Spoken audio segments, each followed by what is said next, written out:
to welcome our first speaker, Rob Woodside from English Heritage. And he is responsible for over 420 properties, which sounds like an unsurmountable task really at English Heritage, from Stonehenge to Osborne House, that I personally really like very much. Rob, welcome, and thank you very much for being here today. And it's so exciting to hear your direct insights and experience from your work with all of these very, very different monuments. Okay, thank you very much. I'll just share my screen, if I may. Can everyone see that? Yeah. Yeah, Great. we're up and running. Okay, good afternoon or good evening, everyone, or good morning, wherever you are in the world. My name is Rob Woodside. I'm the Conservation Estates Director at English Heritage. What I wanted to take this opportunity to talk about our overall philosophy towards conservation. Managing such a large, diverse and complex estate across the country is hugely challenging, as well as incredibly enriching. And I want to talk through some of the approaches we've been taking the last couple of years, which are shaping our approach to conservation of our built environment. If you don't know English Heritage, we are now a charity. We used to be part of a government body, and we were split out from government in 2015. And we're responsible for what we call the National Heritage Collection, which is, as you see here, a huge number of prehistoric sites, Roman sites, ecclesiastical, historic houses, castles, everything from some of the grandest buildings in England to some exceptional oddities like Cold War bunkers and individual standing stones. And we also run the Blue Plaque Scheme in London, where we celebrate notable people from history. So our overall objective as a charity is to bring history to life. It's to tell great stories, to really engage people in the past, and sort of explore the depth of England's history. And we do that for a number of ways. But one of the ways that the area I'm responsible for is to ensure that our properties are well maintained, safe, accessible, sustainable, and have a long-term future. Just again, bit of insight, bit of background to the organisation. Some of our properties, being mentioned Stonehenge, of course, which is our flagship organisation. Everyone in the world knows Stonehenge. But we've also got a number of historic houses like Rest Park, you see in the centre there, which is a 19th century house in the French style with a capability brown landscape. The most wonderful Elizabethan property at Audley End. Dover Castle, one of the earliest castles and one of the first concentric walled castles in Europe. Osborne House, which Miri tells me was one of her favourites, which is a wonderful property with the exceptional Durbar room, which shows the interaction between Indian architects in a British environment, creating something fabulous for Queen Victoria. And large lengths of Hadrian's Wall. So it's a very large, diverse set of property, from historic houses to ancient monuments. Since we became a charity in 2015, we've been hard at work addressing a lot of the conservation deficit across the whole estate. We've got, well, we estimated when we set up as a charity, something in the region of 50 to 60 million pounds worth of backlog and defects to address. We're lucky in receiving some government funding towards this as part of the setup of the charity. And since then, we've been beavering away trying to address all this. And you can see some of the examples of projects here. We've got Ironbridge, which is the first iron-built bridge in the world, a World Heritage Site. We completed the conservation on that year before last, and last year were a winner in the Europa Nostra Awards for conservation, which we're very, very proud of. And which the product you can see here is having completed the work, we revealed the original paint color of the structure. For having been a sort of gunmetal gray for years, it's now this beautiful ox blood red, and it's caused dismay amongst the postcard sellers in Ironbridge, who had lovely pictures of grey bridges. Anyway, it's a wonderful building. And the centre here is, on the right hand side, is Rest Park, which is, this is the Archer Pavilion, part of the designed landscape.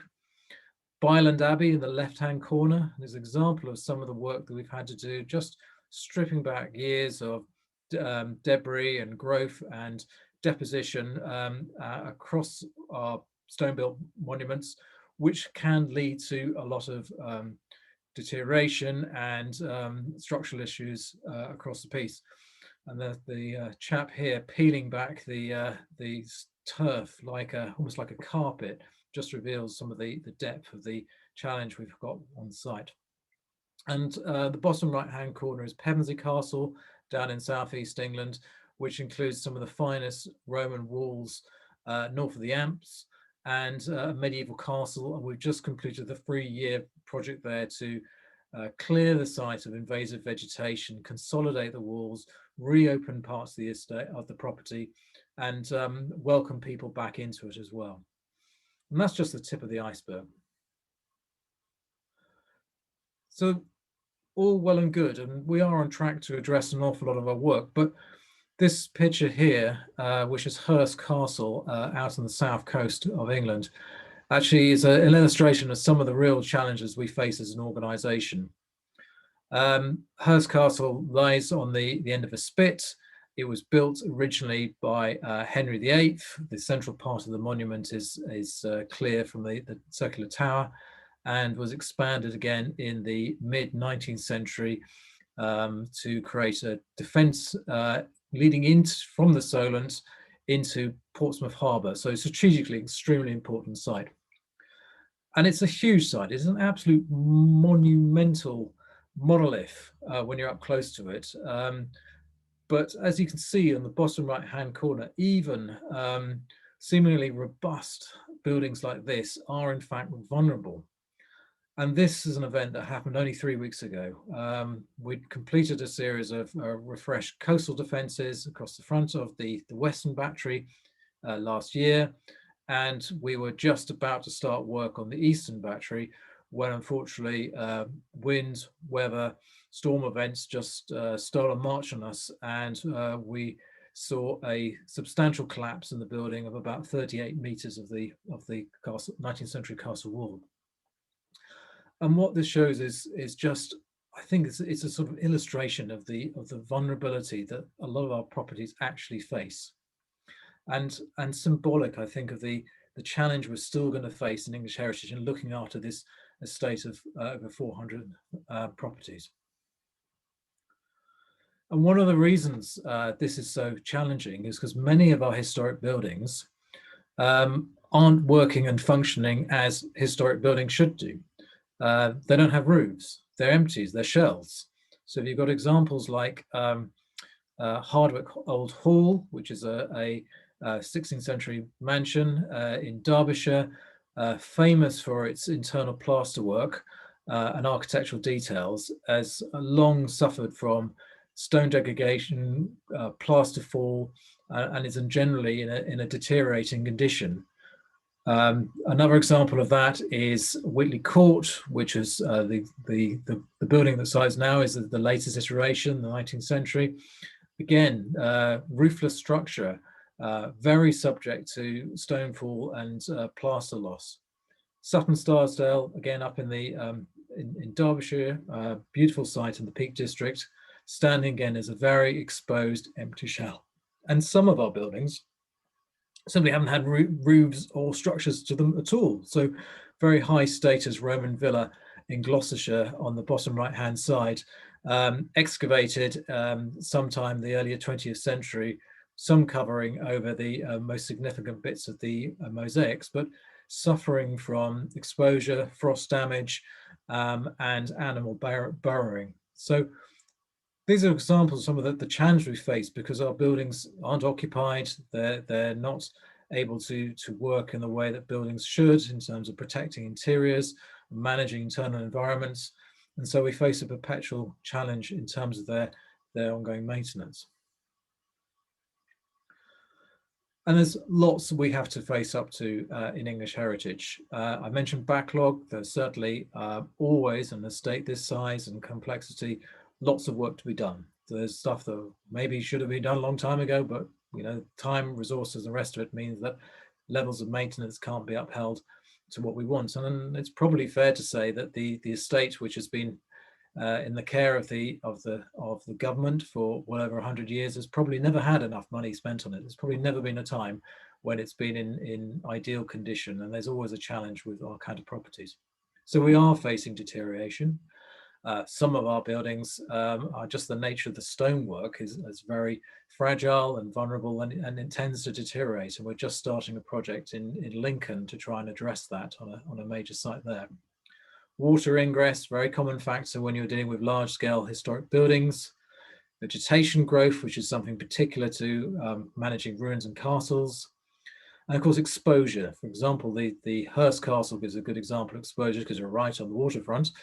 But actually, we've got buildings alongside riversides, on hilltops, in urban areas where different factors can impact on their conservation. And in that, of course, we have to focus on safety. We have to focus on fire risk, compliance, keep our properties safe. And of course, there is only so much resource we can put towards this, so much money, so much time, so many people.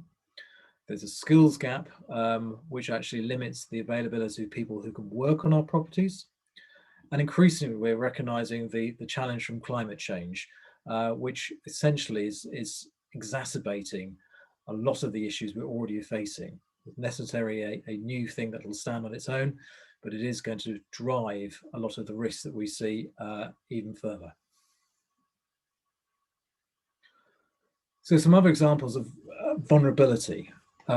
That's our key focus at the moment. How do we address vulnerability? How do we not just deal with repairs that we can see in front of us, but actually try and deal with the root causes of those those issues? So there's another picture of Hurst Castle. We're facing coastal erosion, and how we manage the issues around maintaining not just structures, but civil engineering, groins, shingles, rock armouring. Centre picture is Belsay Hall in Northumberland, where the vulnerability comes from the design of the building itself. It's got internal water drainage and water goods, which means that if there's an issue with drainage and water can't be carried off the roof, it either causes an issue internally within the building, or it causes an issue within the roof itself. And we've had long periods of water ingress and floods in that building, and which actually led to it being abandoned led to it becoming in the hands of English Heritage in the first place. And I am glad to say we've got a major project starting this year which is going to address that. Some of our sites lie in the public realm. They're not like they're down the end of a drive. There's security guards. This is a site on the top right hand corner in Dover, which is Dover Western Heights. It's part of a Napoleonic defensive outpost, well away from the castle on the other side of the town, where the local kids like to hang out. And it's unstaffed, it's largely inaccessible, and so it hasn't had the sort of attention and focus of maintenance that it's really needed. Other places are just inherently vulnerable. The picture on the left hand side is a 19th century Martello tower, built again during the Napoleonic Wars to defend the coastline. The challenge we're facing there is not simply about addressing water ingress, but trying to meet the expectations of the volunteers and staff who work there, who say it's always damp, it's always wet. And I have to respond saying, yes, it always has been, because it was a temporary shelter thrown up. And those days, they didn't really care about the comfort of the soldiers based there. So that's the issue we're trying to fix. We're not necessarily trying to create a warm, comfy environment for a 21st century experience. And other properties like Kenwood House are vulnerable because of their location or because of the nature of the collections, which are highly significant. So we have issues regarding security and access.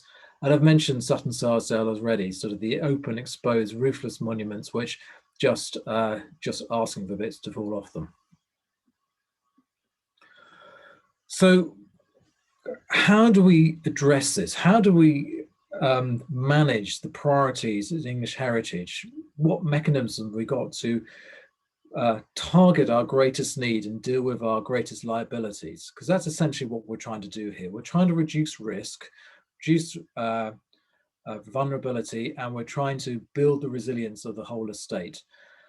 And we can't do everything everywhere. The level of deficit outstrips availability of funding, people to do it. We've got a number of challenges. So what we've done over the last few years is taken a much more structured approach, and we're looking at our properties much more in terms of their significance, which has always been a primary objective of English heritage, to understand our historic buildings, their history, the fabric, and the societal and aesthetic values to them, but be able to try and pinpoint that significance much more clearly. We really target in terms of what matters about our site and where does it matter most. We're then able to overlay that with our understanding of condition, so what state is it in, where are the issues we can record, and then what are the causes of it? What is actually making this site vulnerable? What is actually driving the deterioration or the change or what we're seeing in front of us? What can we actively do about it? And what we've done is we've scored each of our properties. We've looked at everyone in the country. We've ranked them in terms of their significance. We've ranked them in terms of vulnerability and condition. So the higher the number for significance, the more significant it is. The higher number for vulnerability, it's greater how exposed it is to vulnerability. And condition also relates to its known state. So a low number would say actually that's in good condition, and a high number saying it's in poor condition. And then what we're able to do is to compile a set of scores, and it's not a science, it's an indicative process, and it's based on the professional judgment of our curators and our building surveyors and other professionals working in English heritage to try and get a sense of where do these sites fall. And then what we're able to do is to rank them in terms of order and give ourselves satisfaction that actually some of our sites, although they might have defects, they might be carrying backlog, we know they're actually manageable. We know they're only going to be in a condition we can hold. Other places, the ones in red, are where we're really seeing the issues and where we have to prioritize our resources. And then what we can do is use this to try and track our performance to say, okay, how many of our properties are vulnerable, how many of our properties are meeting the condition that's required. So that way we can actually be more confident in terms of where we put our resources.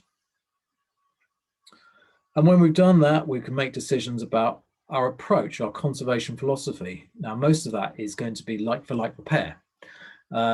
It's the nature of our properties means that we're limited in terms of what we can do with them. They're full of extraordinarily rich historic fabric, and our approach needs to be very informed, sensitive, and we can undertake light touch repairs to retain their significance and character. But in some cases, we might have to do more. We have to go further that. We have to think about intervention, and increasingly having to think about adaptation as well when we consider the impacts of climate change. In some cases, we need to think about new uses. What else can we do with the building? If the best purpose of a building is to have an active use, what can we do in that structure that's going to help us maintain and sustain it for the future and create new opportunities?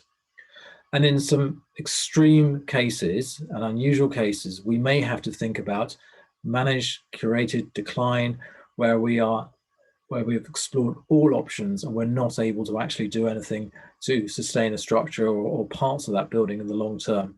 And we might have to make some difficult decisions about it. Now, to help us, we've created something we've called conservation framework.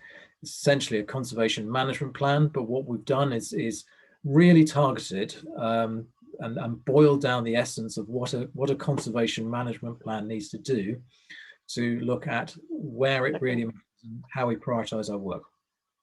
So in this case, this is Dover Castle, one of our largest and most complex sites. And we've able to say, right, okay, where's the greatest significance? And if you see deterioration, where's it going to matter most? So we've used... A Paula, quando eu lhe pedi, eu mandei-lhe um e-mail, foi mesmo comigo que falou. Nós temos já um kit de início. Este kit aqui de início é a tal primeira encomenda, está bem? Can you just please unmute the Exatamente, mas ela tem que fazer a primeira encomenda. Se quiser utilizar os produtos, use. Thank you. We're trying. We can target our work more effectively, and what we're doing now is we've used this as the basis of a new conservation project, which will start this year, which is targeting the most significant, the most vulnerable parts of the property, knowing from what we do about the condition, what we know about vulnerability and risk, that we are addressing enough to get our properties in what we call sustainable condition. Elsewhere, I've mentioned Hardwick Old Hall. We have to think about interventions. It's had such there's almost the building itself is almost a lesson in conservation practice. It has been, there's so many interventions already gone into the structure, yet we still keep on coming back and back again to the same problems about water ingress, about plasterfall, about having to repair structures, that actually we need to make a bigger step. We have to do something else here. Otherwise, we're just going to keep on coming back and pouring more and more money into this place. So the options are maybe putting on a roof over the most significant part of the building. It's high cost intervention. Or maybe, as you see on the right-hand corner, more light touch interventions. So cover shelters, which are actually going to take the water away from the walls and to protect the most vulnerable aspects, including the plasterwork you can see above you. So we can try and manage water more effectively rather than having to come back and repeat the repairs year in, year out. And we are thinking about new uses. This is Bristol Temple Church. It's a ruined medieval structure in the middle of Bristol in an urban area, which hasn't been open to the public for years. The conditions not being good enough, it's not being safe. We're now going to run a new project to reopen it to the public. But in part of that, we have to think about, what do we do with this site? It lies in the heart of an urban area. And if we do nothing, then we'll go back to where we were before, which is easily overlooked, risk of antisocial behavior. So what we're exploring at the moment with partners in Bristol is potentially turning it into some either communal garden, or even, as you can see in front of you, some sort of performance space with a roof over the top that's going to serve the local community as well as the artistic community in Bristol. And this is back to Hurst Castle again. The challenge we have, and we're going to increasingly face, is one from climate change, particularly on coastal areas, particularly in the areas of vulnerable properties. And so much of what we need to do is now focusing our areas of understanding, of vulnerability, of risk, thinking about how this is going to change our approach to maintenance and how we cope with this kind of extreme event. And this is, again, a sort of question of how far can we take conservation and defense of properties in the light of what could be, over the next 50 years, up to a meter of sea level rise in this part of the coastline. It's a huge challenge. You know, we have to make some very big decisions about this site, which we don't have the answers to yet. But what we are trying to drive towards is what we call sustainable condition. As a sort of as close as definition I can get to it. And it's about how we're addressing the most significant of parts of our properties. So are we getting them into fair and good condition? And we can score that and rank that through our matrix. Are we addressing the key risks to safety? So masonry fall, fire risk, all the rest of it, all the things that we have to think of in terms of safe and sustainable access to the property.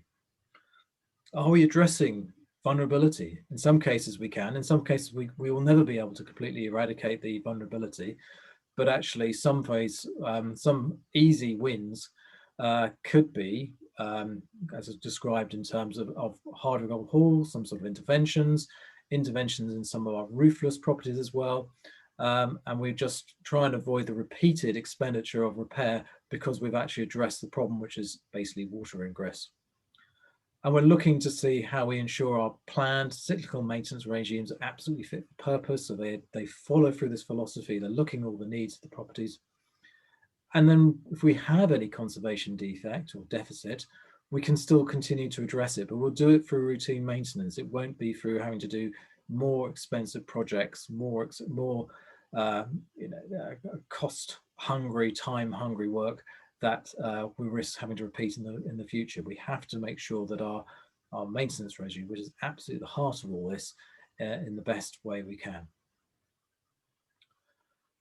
This is expanding our approach. We're having to think very carefully about it all, and we're having to address different areas of work to really make this happen. So we're thinking much more about research. So how do we really understand vulnerability? Who can we work with to help develop the right research questions to do that? And I'm glad to say we've just begun an engagement fellowship with Oxford University through the Resilient Buildings and Landscapes group to start shaping some of those questions. Technology and digital has a large part to play in this as well.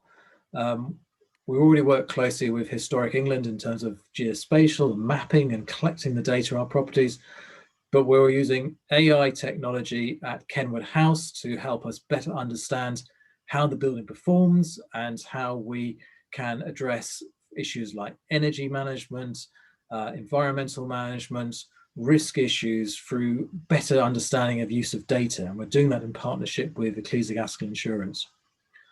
We need our properties to become more environmentally sustainable. We have a responsibility as a charity to minimize our own footprint on the world. So we're looking to see how we can address energy reduction across our top 10 heaviest using properties.